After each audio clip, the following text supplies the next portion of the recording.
Realme C35 17,000 টাকা price পয়েন্টে এই মোবাইলটি আদৌ পারফেক্ট হবে কিনা, নাকি এর থেকে ভালো কোনো মোবাইল মার্কেটে অ্যাভেলেবেল আছে, বিস্তারিত জানতে আমাদের সাথে থাকুন। আপনি যদি টেক রিলেটেড ভিডিও দেখতে পছন্দ করে থাকেন, আমাদের চ্যানেলটিকে সাবস্ক্রাইব করে রাখুন। মোবাইলটির ডিজাইন নিয়ে কথা বলতে গেলে বক্স হিসেবে প্লাস্টিক বডির এই মোবাইলটি বেশ হ্যান্ডি লেগেছে আমার কাছে। মোবাইলটির পেছন দিকে ক্লাসিক্যাল অরোরা টাইপের একটি ডিজাইন। সব মিলিয়ে বলতে গেলে রিয়েলমির সি সিরিজের আর 5টা মোবাইল থেকে এই মোবাইলটি অনেকটাই আলাদা। মোবাইলটির থিকনেসে পাবেন 8.1 মিলিমিটার এবং ওয়েট থাকছে 179 গ্রাম। মোবাইলের উপর দিকে কোনো নয়েজ ক্যান্সেলেশন মাইক্রোফোন নেই। মোবাইলটির রাইট সাইডে আছে একটি পাওয়ার বাটন, যেটা কিনা ফিজিক্যাল ফিঙ্গারপ্রিন্ট সেন্সর হিসাবে ওয়ার্ক করবে। অ্যান্ড মোবাইলটির লেফট সাইডে দেখতে পারবেন volume rocker and triple card slot. মোবাইলটির নিচের দিকে দেখতে পারবেন 3.5 millimetre headphone jack, mic, USB-C port and speaker grille. তবে মোবাইলটির রাইট সাইডে থাকা ফিঙ্গারপ্রিন্ট পজিশন ঠিকঠাক লাগলেও ফিঙ্গারপ্রিন্টের আনলক স্পিড অনেকটা স্লো লেগেছে আমার কাছে। বেসিক্যালি ইউআইটাই একটু স্লো। অ্যান্ড মোবাইলটির রিয়ার প্যানেলে দেখতে পারবেন ট্রিপল রিয়ার ক্যামেরা সেটআপ। মোবাইলটির সামনের দিকে ডিসপ্লেতে আছে 6.6 ইঞ্চ FHD প্লাস একটি IPS LCD প্যানেল, যার রেজলিউশন থাকবে 1080 পিক্সেলের সাথে 2400 pixel. Screen to body ratio থাকছে 90.7% অ্যান্ড 60 হার্জের রিফ্রেশ রেটের এই ডিসপ্লেটিতে টাচ স্যাম্পলিং রেট থাকছে 180 হার্জ। আউটডোরে মোটামুটি চালিয়ে নিতে পারলেও সানলাইটে নিয়ে কিন্তু মোবাইল ইউজ করতে পারবেন না। এই ডিসপ্লের ব্রাইটনেসটা অনেক কম লেগেছে আমার কাছে। অ্যান্ড এটার কালার কোয়ালিটিও আমার কাছে খুব বেশি একটা ভালো লাগেনি। ডিসপ্লেটির দিকে তাকিয়েই কেমন জানি একটা সাদামাটা মনে হচ্ছিল। বেসিক্যালি 10 থেকে 12,000 টাকার মোবাইলগুলোতে যে ডিসপ্লে দেখা যায়, ঠিক তেমনই একটা ডিসপ্লে ব্যবহার করা হয়েছে এই মোবাইলটিতে। এই মোবাইলটির কিছু good side and bad side নিয়ে আমরা ভিডিওর শেষের দিকে আলোচনা করব। যেহেতু মোবাইলটির লুক অ্যান্ড ডিজাইন অনেকটা ইউনিক, তো ডিসপ্লে সেক্টরটিতে আমরা না হয় একটু কম্প্রোমাইজ করলাম। দেখা যাক মোবাইলটির পারফরমেন্সে কি পাওয়া যাবে।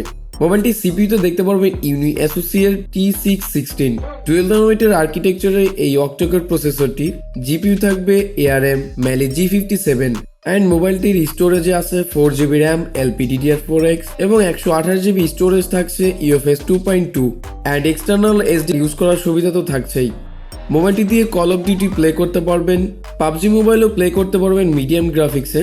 সেক্ষেত্রে লো গ্রাফিক্সে প্লে করলে তেমন একটা ইস্যু চোখে পড়েনি। যেহেতু মোবাইলটির স্টোরেজে UFS 2.2 এর সাপোর্ট, অর্থাৎ একটা লং টাইম সাপোর্ট পাবেন মোবাইলটি থেকে। অ্যান্ড মোবাইলটির সফটওয়্যারে Android 11 Realme R এডিশন, অর্থাৎ Realme এর একটি লাইট ওয়েট এডিশন দেখতে পারবেন মোবাইলটিতে।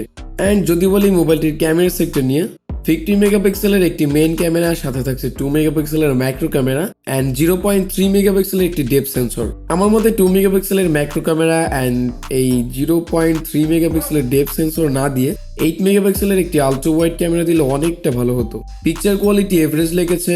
আর 5টা মোবাইলের মতোই ছবি তুলছিল এই মোবাইলটির ক্যামেরা। ডে লাইটে বেশ ভালো ছবি পেয়ে যাবেন। মোবাইলটি দিয়ে 1080p 30fps এ ভিডিও রেকর্ডিং করতে পারবেন।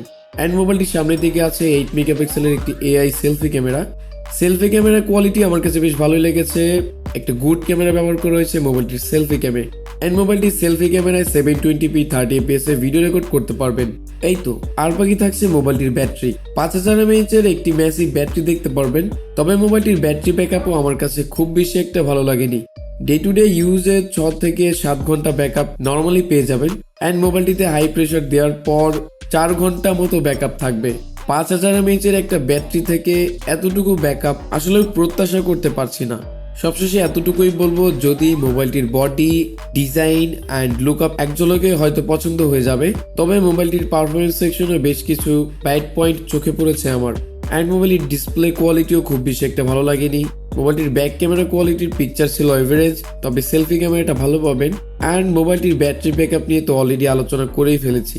আজকের মতো এখানেই বিদায় নিচ্ছি। দেখা হচ্ছে পরবর্তী কোনো এক ভিডিওতে। ততক্ষণের জন্য goodbye. Till then take care.